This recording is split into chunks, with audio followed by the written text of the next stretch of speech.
Iran का ऐलान कि तेल $200 प्रति बैरल के पार जाएगा। ग्लोबल मार्केट्स में गिरावट और निवेशकों के मन में डर।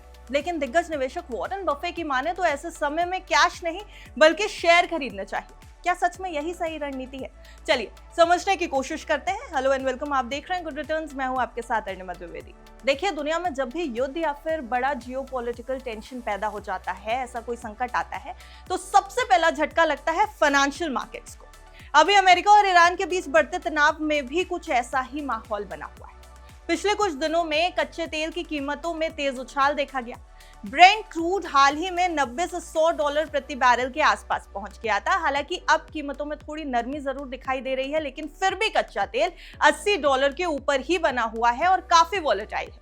ऐसे में ईरान का भी बयान आ गया है कि हॉर्मुज पूरी तरीके से ब्लॉक है और अगर ये युद्ध चलता रहा तो कच्चे तेल की कीमत $200 के पार जा सकती है। और इसी के साथ शेयर बाजारों में वोलेटिलिटी बढ़ गई, उतार चढ़ाव बढ़ गया और निवेशकों के बीच में डर का माहौल बन गया। लेकिन इस पूरे माहौल में दिग्गज निवेशक वॉरेन बफे की दशकों पुरानी एक निवेश फिलॉसफी एक बार फिर से पॉइंट ऑफ डिस्कशन बनी हुई है। मार्च 2026 में बढ़ते यूएस ईरान तनाव के बीच ग्लोबल मार्केट्स में जबरदस्त उतार चढ़ाव जब देखने को मिल रहा है। अमेरिका में डाउ जोन्स इंडस्ट्रियल एवरेज 10 मार्च 2026 को करीब 47,706 के स्तर पर बंद हुआ है। पिछले एक हफ्ते यानी कि लगभग 3 मार्च से 10 मार्च के बीच ये इंडेक्स काफी वॉलेटाइल रहा है। कई ट्रेडिंग सेशंस में 1 से 2% तक की गिरावट भी देखी गई है और पूरे हफ्ते में ये लगभग 1 से 3% तक नीचे रहा है।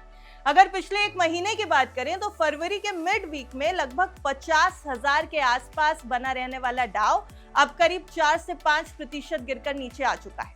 अब इस वोलेटिलिटी का असर भारतीय बाजारों पर भी साफ दिखाई दे रहा है। भारत का प्रमुख इंडेक्स अगर बात करें निफ्टी 50 की, तो वो भी काफी दबाव में है और सेंसेक्स में भी 1000 से 1200 अंकों की गिरावट अक्सर ही देखने को मिल रही है। 11 मार्च का अगर आप आंकड़ा देखेंगे तो निफ्टी 50 का इंडेक्स 23,800 के आसपास क्लोजिंग देकर गया था, जबकि कुछ दिन पहले यह 24,000 के ऊपर ट्रेड कर रहा था। पिछले एक हफ्ते में निफ्टी में लगभग 4 से 6% तक की गिरावट दर्ज की गई है और एग्जांपल के लिए आप देख लीजिए कि 9 मार्च को इंडेक्स करीब 2% तक गिरा था, जबकि 11 मार्च को यह लगभग 0.25% से ज्यादा की गिरावट दिखा रहा था।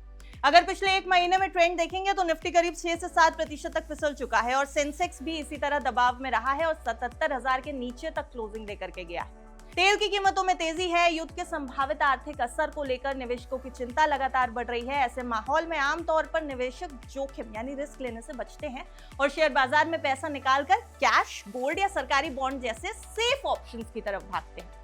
लेकिन वॉरेन बफे इस सोच से हमेशा अलग रहे हैं और एक बार फिर से उन्होंने यही स्ट्रैटेजी अपनाई। उनका मानना है कि युद्ध या फिर बड़े संकट के समय कैश पर बैठना यानी कि कैश पाइल अप पे रहना निवेशकों की सबसे बड़ी गलती हो सकती है।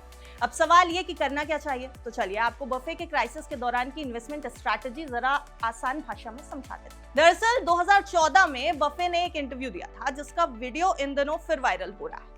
उस इंटरव्यू में जब उनसे यह पूछा गया कि अगर दुनिया में तीसरे विश्व युद्ध जैसी स्थिति बन जाए या कोई नया कोल्ड वॉर शुरू हो जाए तो क्या वो अपनी इन्वेस्टमेंट स्ट्रैटेजी, क्या वो अपनी निवेश रणनीति को बदलेंगे? बफे का जवाब बेहद सीधा, बेहद साफ था, नहीं। उन्होंने कहा था कि अगर दुनिया बड़े युद्ध में भी चली जाए तब भी वो शेयर खरीदना जारी रखेंगे। उनका तर्क बेहद दिलचस्प है, वो भी सुनते जाइए। इतिहास बताता है कि बड़े वॉर्स के दौरान सरकारें भारी खर्च करती हैं, जिससे इन्फ्लेशन बढ़ता है और इन्फ्लेशन का सीधा मतलब है कि ऐसे समय में आपके पैसे की असली कीमत कम हो जाती है यानी वैल्यू कम हो जाती है।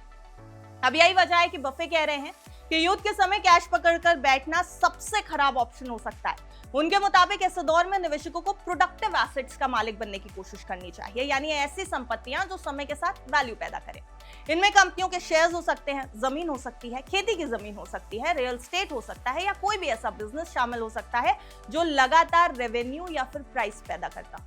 बफे का मानना है कि लॉन्ग टर्म में यही एसेट्स असली संपत्ति बनाते हैं। उन्होंने इतिहास का एक एग्जाम्पल देते हुए ये बताया है कि दूसरे विश्व युद्ध के दौरान दुनिया में भारी तबाही हुई थी, लेकिन उसके बाद भी इकोनॉमीज दोबारा खड़ी हुई हैं, कंपनियां दोबारा बढ़ी हैं और शेयर बाजार काफी ऊपर गए हैं।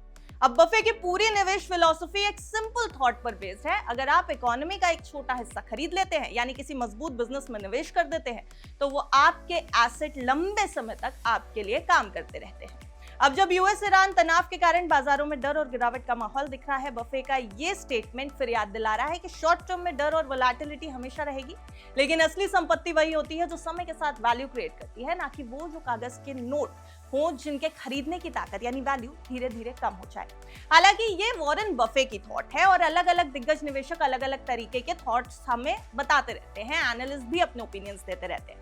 लेकिन बाजार में निवेश से पहले जरूरी है कि आप अपना रिस्क एनालाइज कर लें, अपना बजट देख लें और फाइनेंशियल एडवाइजर की राय जरूर ले लें। देखते रहिए गुड।